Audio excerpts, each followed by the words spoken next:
Hello बच्चों, क्या हाल चाल है हम सभी के। आज के इस वीडियो में हम बात करेंगे क्लास 12th के बहुत बहुत बहुत इंपॉर्टेंट टॉपिक के बारे में, विच इज कि अगर एक इलेक्ट्रिक डाइपोल है आपके पास में, उसकी एक्सिस के ऊपर यहां कोई पॉइंट ले लिया जाए तो उस पॉइंट पे इस डाइपोल के कारण कितनी इलेक्ट्रिक फील्ड बनेगी। कितनी इलेक्ट्रिक फील्ड बनेगी। तो चलिए शुरू करते हैं। Electric field eight N axial position of an electric dipole, इसको हम लॉन्गिट्यूडनल पोजीशन भी बोलते हैं। अलोंग द लाइन जाके हमने कोई पॉइंट ले लिया। तो चलो स्टार्ट करते हैं। हमको ये तो पता है कि इस डाइपोल के कारण इसकी एक्सिस को अगर आगे बढ़ाया जाए तो यहां कोई पॉइंट कंसीडर कर लिया जाए, पॉइंट P। ठीक है, एंड लेट अस कंसीडर कि इस डाइपोल का जो हो सकता है कि 2 मिनट ज्यादा लग जाए, पर कंसेप्ट एकदम क्लियर करके ही जाऊंगा आज तुम्हारा इसका। This is what mid point O। इस पूरे डाइपोल की जो लेंथ है वो है 2L। मिड पॉइंट से माइनस Q चार्ज की जो लेंथ है वो L है, और ये वाली जो लेंथ है ये भी L है। ठीक है, एक और पॉइंट हमको कंसीडर करना है। अगर मैं मिड पॉइंट की डिस्टेंस देखूं कहां से, पॉइंट P से, तो ये वाली जो डिस्टेंस है, this distance is also x। इसको मैंने कितना मान लिया, x मान लिया। आप चाहो तो इसको a मान लो, आप चाहो तो इसको b मान लो। It is all up to you कितना मानना है, कितना जानना है। चलो, हमको एक चीज पता है कि सर इस पॉइंट के ऊपर प्लस Q के कारण भी इलेक्ट्रिक फील्ड बनेगी और माइनस Q के कारण भी इलेक्ट्रिक फील्ड बनेगी। ठीक है सर, हमको ये पता है क्या कि जो प्लस Q चार्ज होता है उसके कारण जो मैग्नेटिक, जो उसके कारण पता नहीं है मैग्नेटिक, उसके कारण जो इलेक्ट्रिक फील्ड बनती है वो रेडियली आउटवर्ड्स होती है, और माइनस Q के कारण जो इलेक्ट्रिक फील्ड बनती है वो रेडियली इनवर्ड्स होती है। मतलब Q की तरफ माइनस वाली और प्लस वाली Q से दूर। तो इस पॉइंट P पर बनने वाली जो इलेक्ट्रिक फील्ड होगी वो प्लस Q के कारण क्या इतनी बनेगी यहां पर ऐसे। And let us consider this as E1। तो E1 को मैं बोल दूं कि E1 क्या है। E1 is the electric field due to plus Q charge। ठीक है, अच्छा, माइनस Q के कारण जो बनने वाली इलेक्ट्रिक फील्ड रहेगी उसकी डायरेक्शन कुछ ऐसी हो जाएगी। एंड लेट अस कंसीडर ये कितना हो गया, E2 हो गया। तो मैंने E2 को कितना बोल दिया, E2 is electric field due to minus Q charge। And what is X? X is the distance of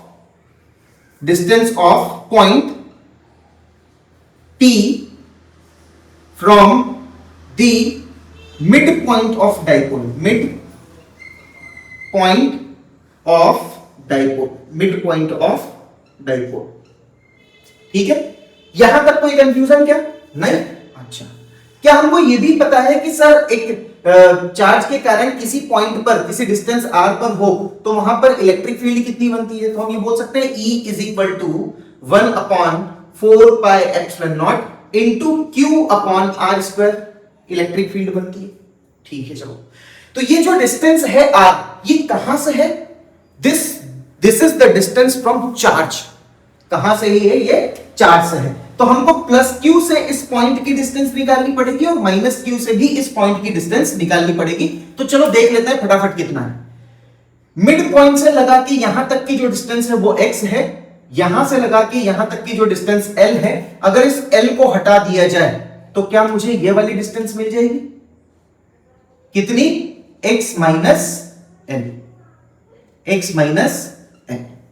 ठीक है, और यहां से लगा के यहां तक की जो डिस्टेंस है वो ये प्लस ये वाली डिस्टेंस को जोड़ दिया जाए तो कितना हो गया ये, this is x plus L। This is x plus L। तो यहां लिख सकते हो आप लोग कि x minus a is the distance of P from plus Q, very good. और x माइनस a क्या है, distance of P from minus Q। अच्छा, इतना तो सबको समझ में आ गया सर। अब मुझे क्या करना है, यहां पर नेट इलेक्ट्रिक फील्ड निकालना है और उस नेट इलेक्ट्रिक फील्ड को निकालने के लिए मुझे E1 और E2 की वैल्यू चाहिए। तो क्या हम सर ऐसे E1 और E2 की वैल्यू लिख सकते हैं क्या? E1 इज इक्वल टू कितना हो जाएगा?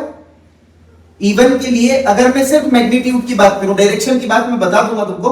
अगर हम मैग्नीट्यूड की बात करें तो कितना हो गया? 1/4 pi epsilon not into Q upon x minus L का whole square, x minus L का whole square. And what will be the value of E2? तो sir E2 is equal to 1/4 pi epsilon not into Q upon x plus a। कितनी distance है? Negative Q की जो distance है यहां से वो कितनी है? x plus l। अच्छा, इसके डायरेक्शन की बात करोगे तो along the line joining B to P, along B P, yes और नो। और इसके लिए अगर बात करोगे तो ये किधर हो जाएगी? Along the line joining P to A, along the line joining P to A। Net electric field निकालनी है, दोनों जस्ट अपोजिट डायरेक्शन में है। तो क्या मैं E net is equal to लिख सकता हूं E1 माइनस E2। अच्छा, एक और बात बताओ, E1 की वैल्यू बड़ी होगी कि E2 की वैल्यू बड़ी होगी? सर जिसका डिनोमिनेटर छोटा उस वाले फ्रैक्शन की वैल्यू बड़ी, जिसका डिनोमिनेटर बड़ा उस वाले फ्रैक्शन की वैल्यू छोटी। तो E1 बड़ा है और E2 छोटा। चलो बहुत बढ़िया, यहां तक कोई कंफ्यूजन ना? बहुत बहुत बहुत बहुत बहुत बहुत बहुत बढ़िया। अब मैंने लिख दिया E1, तो ये हो गया 1/4 pi epsilon not into Q upon x minus L का whole square minus 1/4 pi epsilon not into Q upon x plus a का होल स्क्वायर। क्या यहां से इन दोनों में से 1/4 pi epsilon not into Q, 1/4 pi epsilon not into Q common निकाला जा सकता है? क्या निकाला जा सकता है? बस तो निकाल लो, बहुत बढ़िया। ये हमने निकाल लिया, Q upon 4 pi epsilon not बाहर निकाल लिया, तो अंदर कितना बच गया? 1/x माइनस L का square minus 1/x plus L का स्क्वायर। इतना समझे कि नहीं समझे? सभी को शायद यहां तक समझ में आ गया होगा। अब क्या कर रहे हैं सर? अब एलसीएम लो। E नेट की वैल्यू कितनी हो गई? E net is equal to हो गया Q upon 4 pi epsilon not into LCM कितना आ जाएगा? x minus L into x plus L का होल स्क्वायर। दोनों के ऊपर स्क्वायर था तो मैंने स्क्वायर लिख दिया। यहां इसका मल्टीप्लाई करो, यहां इसका मल्टीप्लाई करो, तो कितना हो गया? x प्लस L का whole square minus x minus L का होल स्क्वायर। डब्बा बंद। वैल्यू निकाली जाएगा। चलो सॉल्व करो फटाफट। Q upon 4 pi epsilon not, इसका भी स्क्वायर ओपन कर दो, इसका भी स्क्वायर ओपन कर दो, तो ये कितना हो जाएगा? X square plus l square plus 2xl minus x square minus a minus b whole square की आइडेंटिटी लगा के माइनस का अंदर मल्टीप्लाई भी कर दिया, तो x square minus L square plus 2xl whole upon, इसको लिखा जा सकता है a plus b, a minus b, तो ये हो गया x square minus L square whole square. ये से ये शहीद हुआ, ये से ये शहीद हुआ, बचा कितना मेरे पास? अब जादू आएगा। 1 upon Q upon 4 pi epsilon not into 2xl plus 2xl is equal to 2lx upon x square minus L square का whole square. Any confusion to anyone? यहां तक मेरे ख्याल से सब चीजें क्लियर हो चुकी हैं आपको। तो अब कितना बचा? अब बचा मेरे पास sir 1 upon 4 pi epsilon not into, इसको मैं ऐसे लिख सकता हूं कि Q into 2L into x upon x square minus L square का होल स्क्वायर। अब दो जादू एक साथ देखो, x square minus L square, मुझे ये पता है कि sir the distance of point P from mid point is very very greater than L, क्योंकि ये जो डाइपोल है ये तो एटॉमिक लेवल की बात है, बहुत चिंगी सा इतना सा। आया समझ में कि नहीं आया? मतलब हम बोल सकते हैं कि L square minus x square की जो अप्रोक्सीमेट वैल्यू जाएगी, x square minus L square की जो अप्रोक्सीमेट वैल्यू जाएगी वो एक्स स्क्वायर के बराबर है। तो इसको रिप्लेस किया जा सकता है एक्स स्क्वायर से। दूसरा रिप्लेसमेंट क्या है? Q into 2L is dipole moment. Q into 2L is equal to P। तो कितना हो गया ये? 1 अपॉन 4 पाई, ओ हो I am so sorry, 2XL plus 2XL is equal to 4XL। तो इंटू 2 लिख दिया जाएगा, इंटू 2 इंटू 2, और यहां पर भी 2 लिख लेता हूं, into 2 epsilon naught into P into X upon x to the power 2 और उसकी पावर, तो पावर की पावर आपस में मल्टीप्लाई होके हो गई 4। तो x से ये गया कितनी बार? 3 बार। आया समझ में नहीं आया?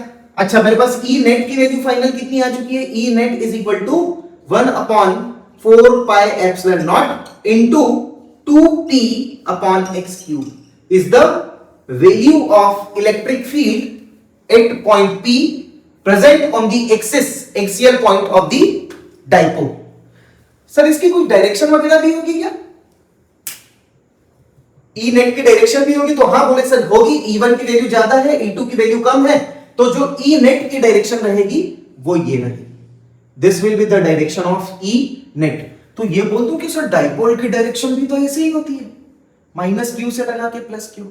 तो E net is in the direction of dipole moment. Direction of E net is what? as the direction of dipole moment. So direction of E net, direction of E net is same as the direction of direction of dipole moment. Dipole moment. मेरी बात शायद सब तक पहुंच चुकी होगी। बहुत important derivation, बहुत ही इंपॉर्टेंट डेरिवेशन है एग्जाम में। यहां से या तो फिर एक और वीडियो है इक्वेटोरियल पोजीशन पे, एक्सियल, ये जो डाइपोल है इसके मिड पॉइंट से परपेंडिकुलर लाइन बनाई, यहां पर कोई पॉइंट लिया और उसके ऊपर इलेक्ट्रिक फील्ड निकाला, एक वो वाला डेरिवेशन बहुत इंपॉर्टेंट है। आता है क्वेश्चन यहां से, कोई सा भी बोर्ड हो। तो this is all for today. इसको समझें और इसको प्रैक्टिस करने की कोशिश करें। चलो तो मिलते हैं फिर किसी अगले वीडियो में। जय हिंद, जय भारत।